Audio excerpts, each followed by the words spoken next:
आज का वीडियो थोड़ा स्पेशल है क्योंकि ये बना है कोलैबोरेशन विद ब्रोस्ट कॉफ़ी। अगर आपको भी क्रीमी, थिक और कैफे स्टाइल कोल्ड कॉफ़ी घर पर पसंद है तो ये वाली रेसिपी बिल्कुल मिस मत करना। मैंने इसे यूज़ किया है ब्रोस्ट कॉफ़ी का रिच ब्लेंड, जो देता है परफेक्ट अरोमा और स्ट्रॉन्ग स्मूथ टेस्ट से।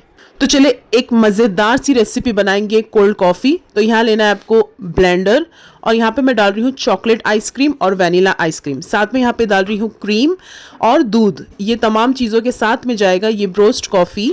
यहाँ पे मैं ले रही हूँ 2 टीस्पून, क्योंकि इसकी खुशबू बहुत ही बढ़िया है। साथ में शक्कर भी ऐड कर रही हूँ। अगर आपको शक्कर ऐड नहीं करना है तो आप बेशक ना करें। और साथ में यहाँ पे थोड़ा सा बर्फ़ डालना है और ये सब चीज़ों को अच्छे से पीस लेना है। अब यहाँ पे एक लेना है फैंसी ग्लास और इसे इस ग्लास के अंदर पोर कर देना है। और सबसे अच्छी बात यह है कि ये ब्रोस्ट कॉफ़ी आपको ईजिली अमेज़ॉन पर मिल जाएगी। मैंने इसका डायरेक्ट लिंक कैप्शन और डिस्क्रिप्शन में दे दिया है, तो वहाँ से आप चेक कर सकते हैं। बस कुछ सिंपल स्टेप्स और रेडी हो जाती है ये super frothy creamy cold coffee. ऐसी और अच्छी रेसिपी के लिए मेरे चैनल को लाइक, शेयर, सब्सक्राइब ज़रूर करें।